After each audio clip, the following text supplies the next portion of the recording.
Segundo Timóteo, capítulo 1, versículos de 15 até ao 18. Estás ciente de que todos os da Ásia me abandonaram, dentre eles cito Fígelo e Hermógenes. Conceda ao Senhor misericórdia à casa de Onesíforo, porque muitas vezes me deu ânimo e nunca se envergonhou das minhas algemas. Antes, tendo ele chegado a Roma, me procurou solicitamente até me encontrar.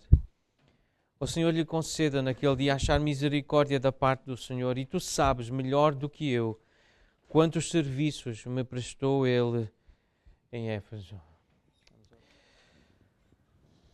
É Paulo o apóstolo. O apóstolo é o enviado, o mensageiro, aquele que vai em nome, e neste caso de Jesus Cristo, e é assim que Paulo se apresenta no início desta carta. Paulo, o apóstolo de Cristo Jesus, pela vontade de Deus, conforme a promessa da vida em Cristo Jesus. Ele foi enviado, e aqui o enviado do Senhor Jesus, ele reconhece os que se desviam.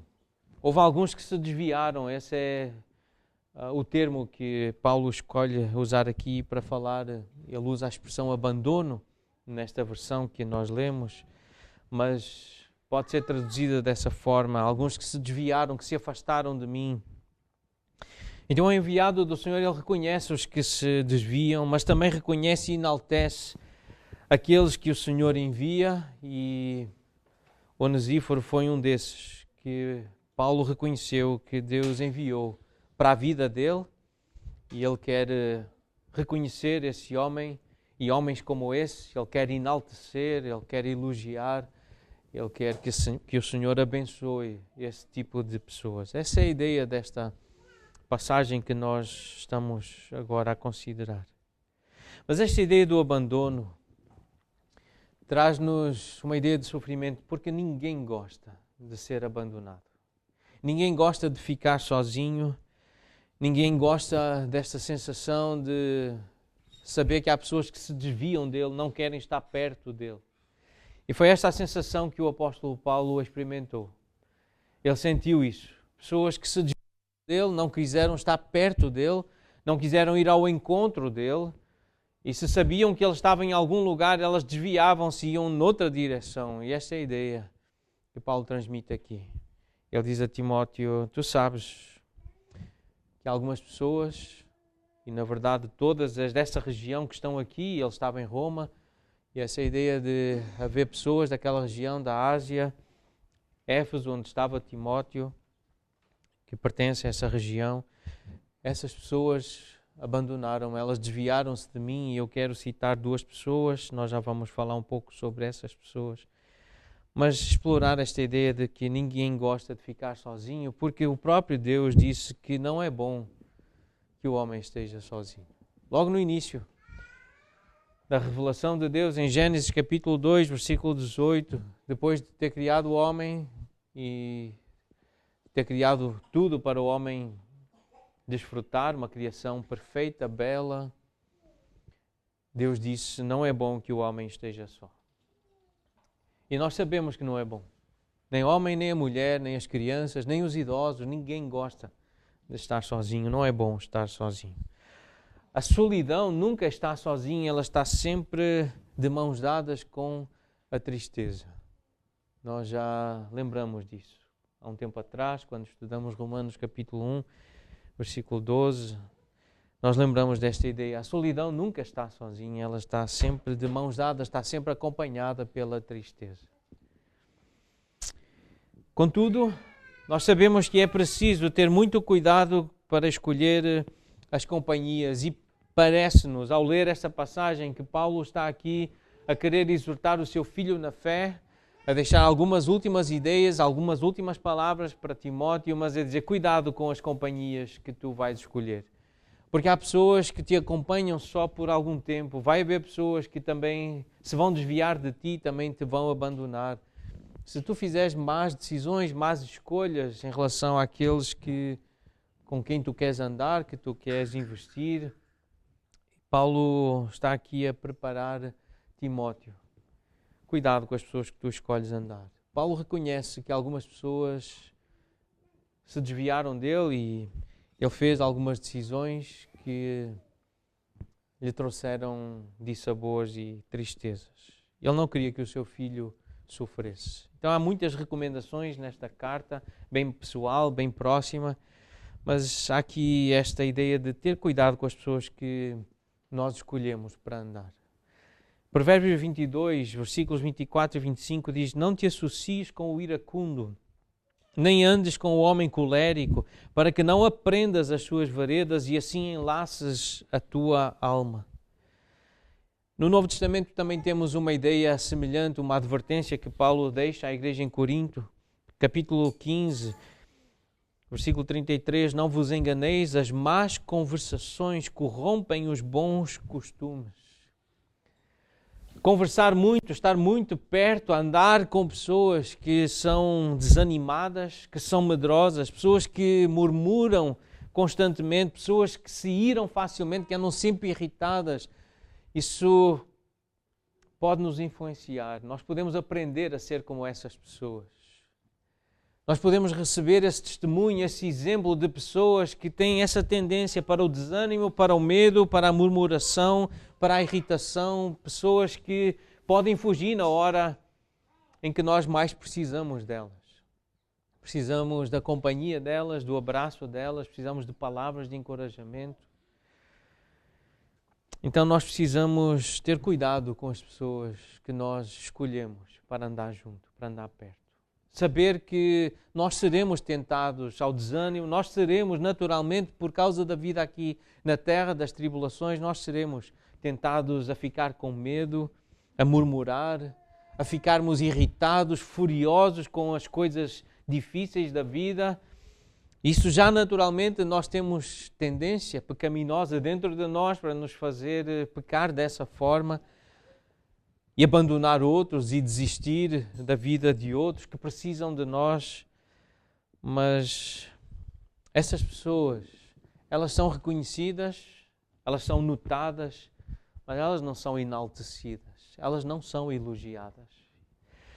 Então nós precisamos perguntar a nós mesmos com quem ou a qual grupo nós queremos pertencer, com quem queremos ser identificados, com que tipo de pessoa nós queremos ser identificados. Que tipo de lembrança nós queremos deixar? Porque as outras pessoas reconhecem. Paulo reconheceu os desviados.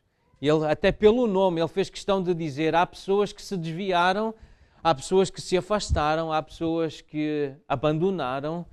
E eu quero citar pelo menos 2 nomes. Porque reconhece-se. É possível saber nomes de pessoas que têm medo, que são desanimadas, pessoas que facilmente ficam irritadas, pessoas que desistem, pessoas que não perseveram. É possível reconhecer pelo nome. A pergunta é com qual grupo nós queremos andar, com qual grupo nós queremos aprender, com que tipo de pessoas nós queremos ter comunhão e por isso ser identificados. Essa é uma pergunta que parte a partir desta ideia de que Paulo apresenta aqui. Eram os da Ásia e algumas cidades importantes que aparecem na Bíblia, Éfeso, Colossos, Laodiceia. Paulo passou por lá, ministrou, ele conhecia pessoas lá, ele tinha pessoas muito próximas, algumas que ele escolheu para andarem com ele, e ele lamentava o facto de as pessoas o terem desanimado e desiludido e frustrado. No fim desta carta, em 2 Timóteo, no capítulo 4, versículo 10, fala de Demas, que tendo amado o presente século, me abandonou e se foi para Tessalônica. Crescente foi para a Galácia, Tito para a Dalmácia. Pessoas que também se tinham desviado dele, tinham se afastado por diferentes razões, mas uma muito triste foi esta que ele mencionou de Demas, porque amou o presente século, amou o mundo mais do que Deus e o servo de Deus e o apóstolo, o enviado de Deus. Ele abandonou-me, ele também se desviou de mim. Então, todos os daquela região que estavam em Roma e que poderiam fazer companhia a Paulo e que poderiam levar-lhe palavras de encorajamento, que poderiam estar com ele, todos que ele tinha alguma expectativa que o visitassem, que o acompanhassem, tinham-se afastado dele.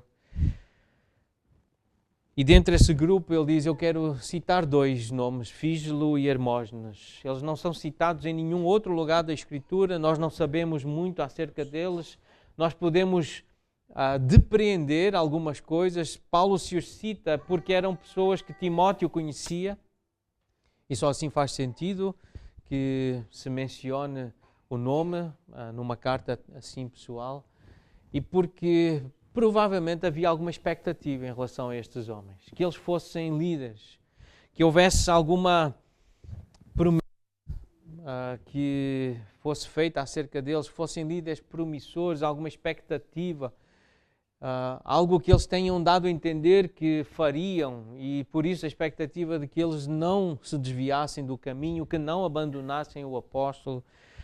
Há aqui uma frustração.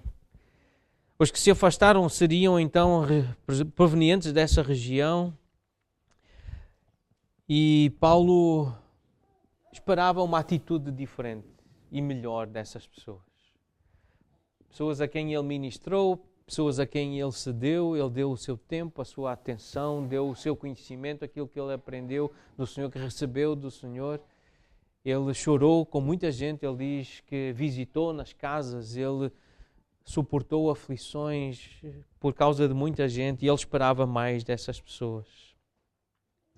Então ele estabelece aqui um contraste entre esse tipo de comportamento de pessoas que se desviam, pessoas que abandonam, e reconhecendo que essas pessoas fazem isso porque têm medo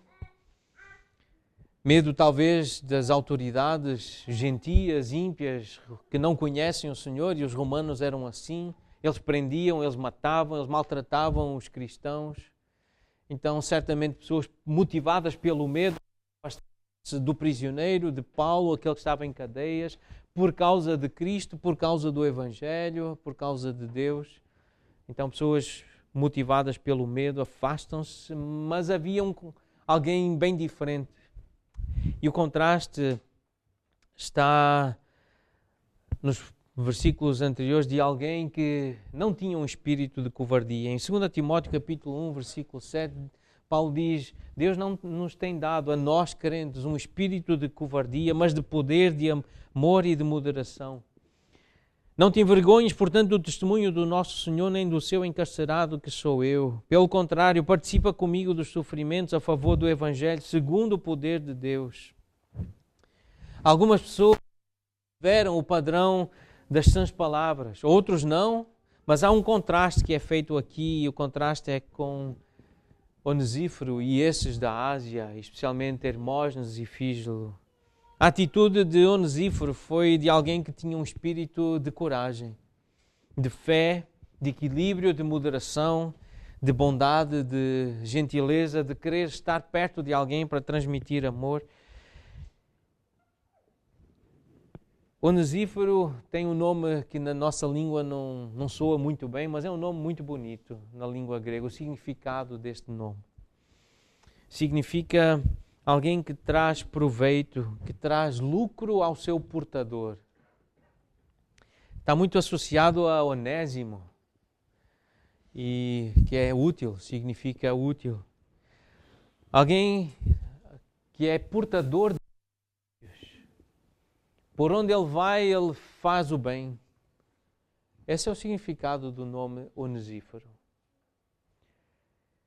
E Paulo declara que Onesíforo o confortara, que trouxe conforto e que o tinha feito como que respirar mais livremente. Ele usa uma expressão em grego que traz essa ideia de uma respiração livre, solta, uma boa respiração. Onesíforo tinha feito isso não apenas uma vez, mas fez várias vezes, fez com frequência, de querer levar esse tipo de refrigério, de refresco, de alívio a Paulo. Não se diz de que forma o fez, como é que ele realizou esse tipo de alívio, de conforto, Talvez o facto só de estar presente, e nós sabemos a importância da presença física de alguém, porque nós somos pessoas que apreciam o contacto físico, o abraço, ver uns aos outros. Nós somos humanos. Nós somos criados por Deus e Deus sabe que o homem esteja só. Então talvez tenha sido só essa presença física e que para chegar lá isso implicaria sacrifício, amor. É uma prova, se eu vou, se eu estou, se eu me identifico com um prisioneiro, com alguém que está a ser perseguido, é porque eu também amo essa pessoa, identifico-me com ela, estou disposto a me sacrificar.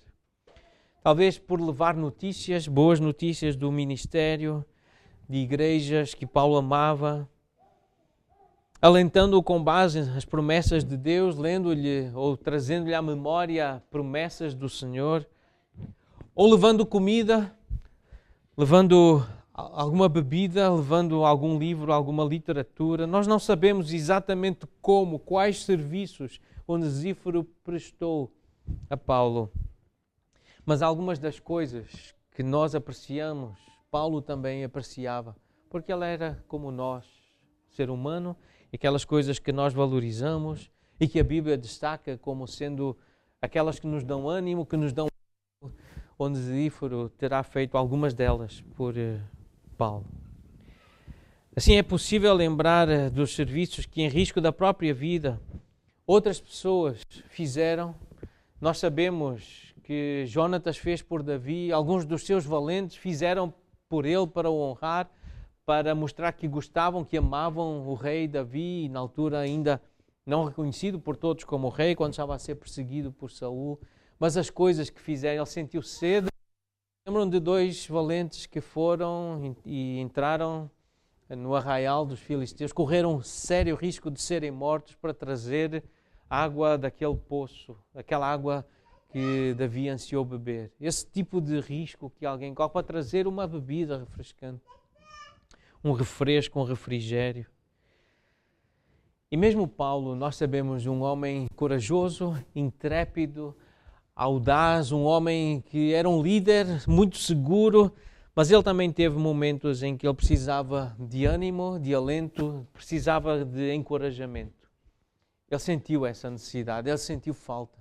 Um grande líder, um grande homem, um homem que foi capacitado por Deus de forma extraordinária, mas ele mostrou que sentia falta de pessoas que pudessem animá-lo, alentá-lo, pudessem trazer palavras ou livros, ou uma capa para se aquecer, alguma coisa que trouxesse esse encorajamento, esse calor físico, esse refrigério para a alma e para o corpo.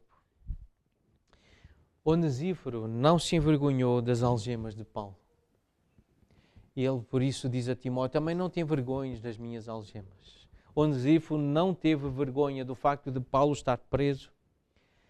Ele poderia ter inventado muitas desculpas para ficar em Éfeso, como muita gente arranja boas desculpas para ficar em casa e para não enfrentar as dificuldades do ministério, de cultuar ao Senhor junto com outros irmãos, de visitar pessoas, seja no hospital ou em casa. Há sempre boas desculpas, legítimas, na mente de seres humanos inteligentes e capazes para dizer, eu não preciso fazer sacrifício, eu não preciso ir, a minha presença não faz assim tanta diferença. E Onesíforo não usou desculpas, ele sacrificou-se, ele enfrentou os perigos e não se envergonhou da situação em que Paulo estava. Ele fez a perigosa viagem até Roma e serviu Paulo mais do que uma vez. Muitas vezes, diz, ele me deu ânimo. Muitas vezes, diz Paulo. Este verbo pode ser traduzido da forma, como eu já mencionei algumas vezes, trazer esse refresco. Literalmente, alguém que ajuda a recuperar dos efeitos do calor. O calor excessivo, o calor extremo também traz sofrimento. A ideia de revigorar não só o corpo, mas pode ser usado para revigorar a alma, trazer vigor, trazer alegria. Alguém que faz alguma coisa que traz esse tipo de descanso ao irmão, à irmã, que está a passar por um tempo de provação, de prova, de calor, de fogo. A ideia também desse verbo grego é recuperar o fogo. Alguém que ajuda o outro a descansar para recuperar o fogo. Tem muito a ver com essa ideia de ar. Por isso, o respirar de forma aliviada. Onesíforo ajudou várias vezes Paulo a respirar dessa forma aliviada, a tirar o peso, a tirar o sofrimento, a aliviar as dores, a solidão, o abandono,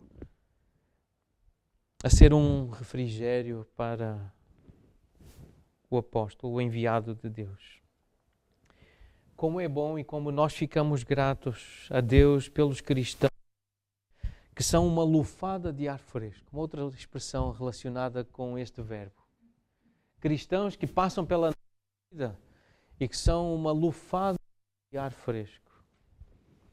Nos momentos em que nós nos sentimos pressionados ou provados, nos sentimos sufocados, angustiados. Que bênção é ter gente que é assim, esse tipo de lufada de ar fresco. Algo curioso que aparece aqui é essa menção de Onesíforo. Não é diretamente a Onesíforo que Paulo está a referir-se, mas por duas vezes ele se refere nesta carta à casa. Também no final, no capítulo 4, versículo 19, ele diz para Timóteo saudar a casa de Onesíforo. Não saudar Onesíforo, mas sim a sua casa. Isto tem levantado algumas questões. Por que não saudar Onesíforo? Algumas pessoas até acham que ele já tinha morrido, porque essa viagem era tão arriscada e identificar-se com Paulo era tão arriscado que ele poderia já estar preso, condenado à morte ou mesmo já morto. Mas não há nenhuma evidência no texto bíblico e na história que se conhece da igreja inicial, primitiva, que possa sustentar essa posição. Então, o facto de haver aqui algumas indicações de Paulo estar preocupado com aquele dia, o dia que viria, e nós já vamos falar sobre esse dia, o dia do julgamento, o dia em que Deus há de julgar todos pela sua conduta, o seu comportamento, a sua fé. E há quem acredite que Onesíforo já teria, ou estava morto, condenado à morte, ou já tinha realmente sido preso. E não há nenhuma evidência, mas fica bem claro que Paulo está a referir-se à família, a parentes, a pessoas muito próximas de Onesíforo. E ter alguém como Onesíforo na vida e ter alguém perto, claro que afeta, influencia outros. E Paulo, por causa de Onesíforo, ele quer o melhor para a sua casa, para a sua família. E ele sabia o impacto que Onesíforo tinha tido na sua própria vida e certamente ele sabia que esse homem também tinha abençoado os seus parentes de alguma forma, a sua casa, porque é isso que acontece. Alguém que está numa casa, alguém que está numa instituição acaba por influenciar e afetar. E por isso Paulo pede também essa misericórdia, essa bondade de Deus para a casa de Onesíforo, através do próprio Onesíforo. Muitas vezes me deu ânimo, quantos serviços me prestou, versículo 18. Ele nunca se envergonhou das minhas algemas. E esse tipo de influência, alguém como este homem poderia exercer. Pessoas que são ousadas, elas estimulam outros na ousadia, elas encorajam outros. Eu ouvi uma história de uma situação, algo que ocorreu na China, um colégio cristão, tinha várias crianças. Houve um momento em que a polícia comunista, a polícia do regime, eles fizeram uma intervenção e queriam acabar com o cristianismo, e por isso, naquela cidade, naquela região, e por isso também queriam acabar com aquele orfanato cristão, ou pelo menos que deixasse de ser cristão, mas já tinha alguns adolescentes e jovens nessa instituição, e eles foram chamando e puseram uma cruz no chão e disseram àqueles jovens para pisarem a cruz e negarem o nome de Jesus. Então, quem passasse por cima da cruz pisando e amaldiçoando o nome de Jesus seria poupado a sua vida, e quem não fosse iria ser separado para ser fuzilado. Então passaram crianças, jovens, por cima da cruz e foram amaldiçoando Jesus. Depois passou uma menina e ela recusou-se a pisar a cruz e a amaldiçoar Jesus. E ela foi separada para aquela sala onde ela iria ser fuzilada. Só que o que aconteceu é que depois todas as outras crianças e adolescentes imitaram aquela menina. Ninguém mais, por causa do testemunho dela, ninguém mais ousou pisar a cruz e amaldiçoar Jesus. Ela influenciou, a coragem, a ousadia daquela menina afetou todos os que iam atrás dela. E nós sabemos que é isso que acontece. Em casas, em instituições, em igrejas, nós sabemos como as conversas podem afetar e influenciar. O exemplo, a postura pode afetar e influenciar os outros. Este homem era um homem que sabia dar ânimo, sabia servir, ele era útil, ele trazia benefícios, era um portador de benefícios literalmente. E por isso Paulo quer honrar, quer reconhecer e enaltecer este homem. Ele nunca se envergonhou das minhas algemas. Era alguém que Paulo lembrava que fez questão de estar com ele, de o visitar. E eu lembro que nós, quando estudamos Romanos, paramos para considerar seriamente este versículo 12 do capítulo 1. Quando Paulo fala em companhia, ele queria muito ver os irmãos em Roma, estar na companhia deles para que reciprocamente se pudessem confortar por intermédio da fé. Então, algumas passagens que naquela altura nós citamos, e eu vou referi-las em Atos 28, 15. Paulo menciona aqui algumas pessoas, diz o texto: tendo ali os irmãos ouvido notícias nossas, alguns irmãos que nos rogaram que ficássemos com eles 7 dias, vieram ao nosso encontro até à praça de Ápio e às 3 vendas, e Paulo, quando os viu, ele deu graças a Deus e sentiu-se mais animado. Nós não sabemos o nome desses irmãos, mas Paulo viu e sentiu-se mais animado, entusiasmado, só porque viu aqueles irmãos. Atos 28, 15. 1 Coríntios 16, versículos 17 e 18. Ele diz: eu alegro-me com a vinda de Estéfanas, porque ele veio, ele esteve comigo, não só Estéfanas, mas também Fortunato e Acaico, porque estes supriram o que da vossa parte faltava, trouxeram refrigério ao meu espírito e também ao vosso. Por isso reconhecei a homens como estes. Reconhecer é nesse sentido: honrem, enalteçam, elogiem homens como estes. Estéfanas, Fortunato, Acaico, eles quiseram vir, eles quiseram estar perto, eles trouxeram refrigério. Segundo aos Coríntios, capítulo 7, versículos 6 e 7 e também o 13, diz: Deus que conforta os abatidos nos consolou com a chegada de Tito, e não somente com a sua chegada, mas também pelo conforto que recebeu de vós, referindo-nos a vossa saudade, o vosso pranto, o vosso zelo por mim, aumentando assim o meu regozijo. Versículo 13, foi por isso que nos sentimos confortados e acima desta nossa consolação, muito mais nos alegramos pelo contentamento de Tito, cujo espírito foi recriado por todos vós, porque esteve no vosso meio, houve essa visita e então houve esta alegria, este conforto, este consolo, este regozijo. Porquê? Porque houve essa visita, houve essa presença, houve essa proximidade. Filipenses capítulo 2, versículo 28. Por isso, tanto mais me apresso em mandar Epafrodito, para que, vendo-o novamente, vos alegreis e eu tenha menos tristeza, porque eu sei o que este tipo de homem faz quando está presente e o que ele vos vai levar à vossa reunião, ao prédio onde vocês estão, à vossa casa. Quando Epafrodito chegar, eu sei o que é que ele vai levar. É o que ele também me dá a mim. Esse ânimo, essa alegria, essa verdadeira alegria, esse conforto recíproco por causa da fé que nós temos. Colossenses capítulo 4, versículo 8.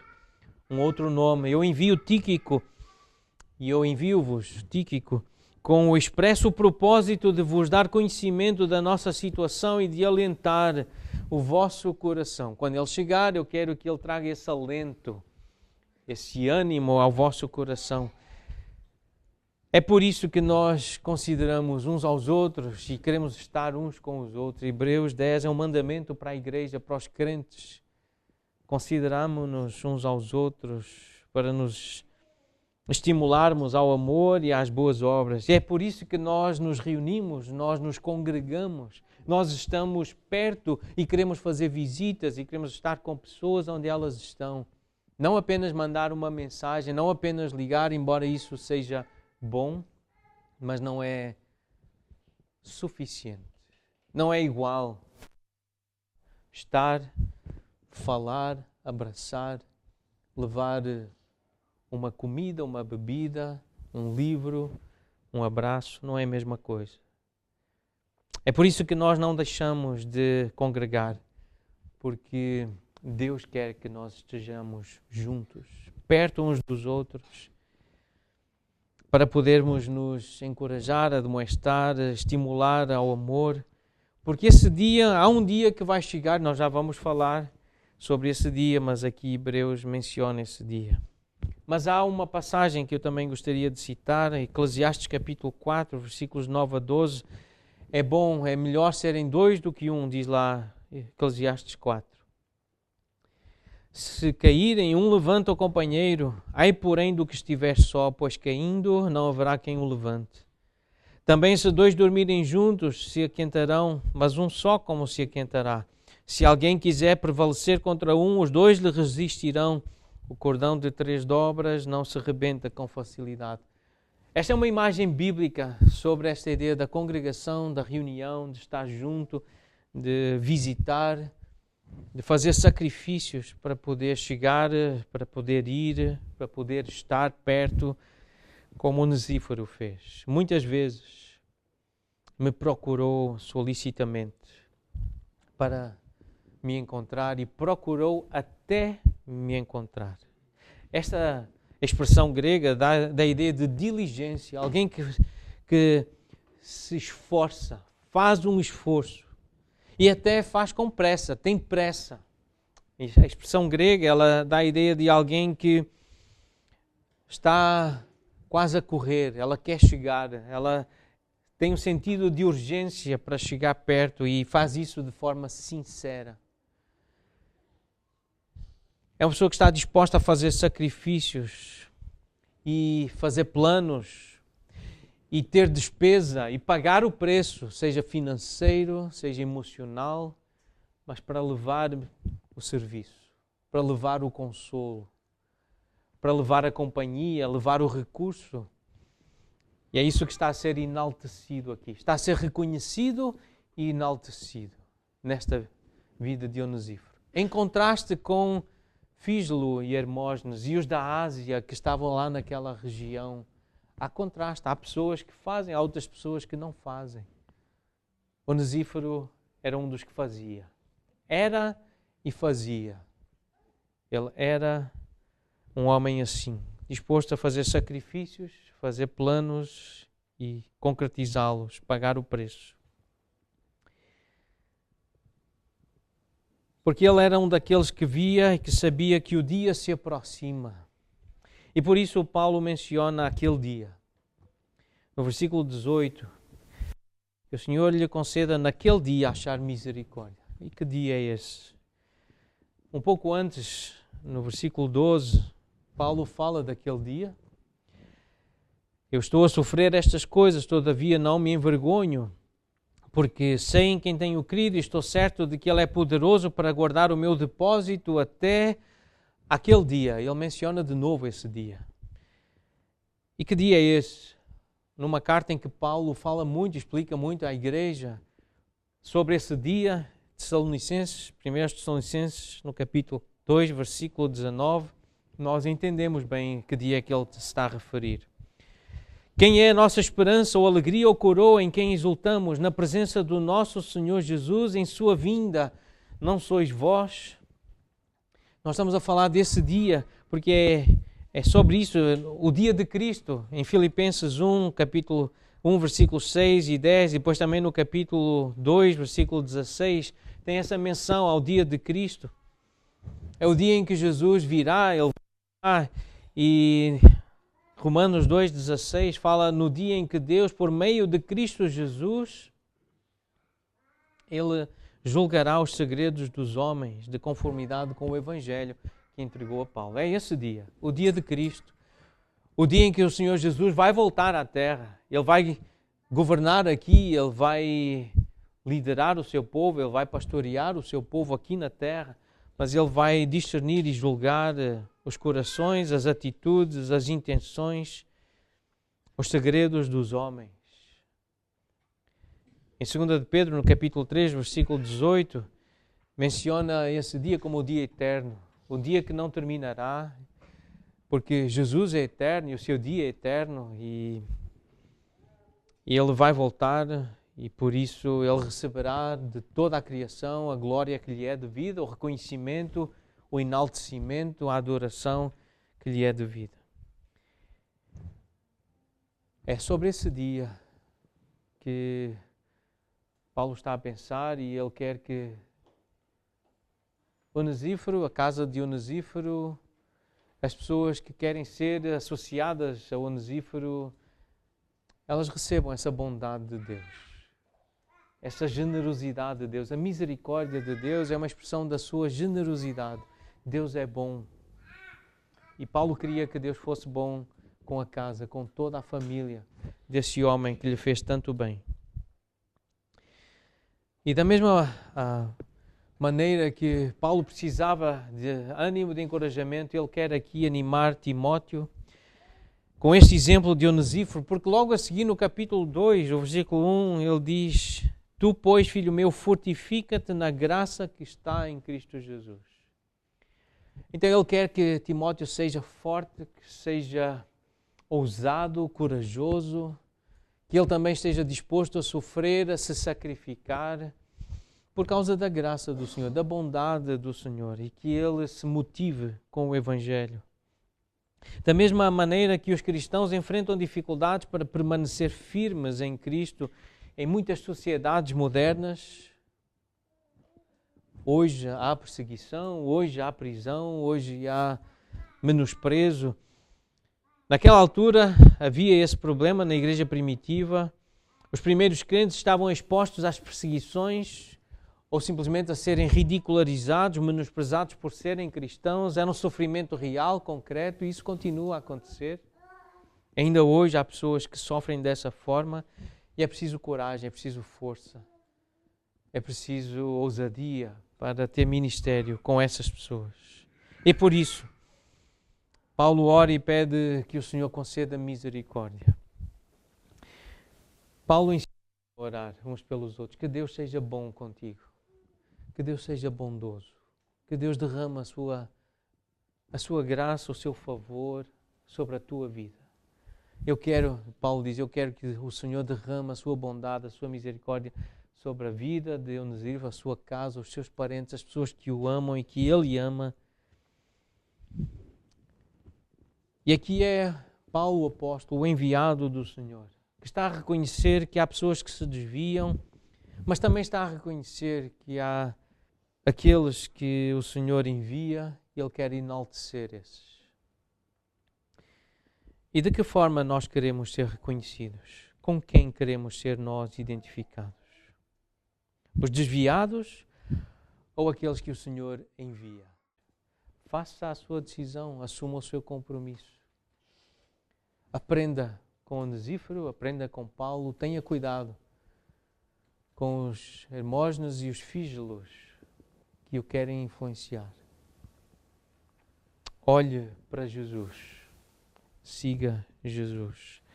Aprenda com Ele a ser servo, que dá ânimo a outros, que serve efetivamente outros, porque está lá, porque vai, porque se sacrifica, porque paga o preço.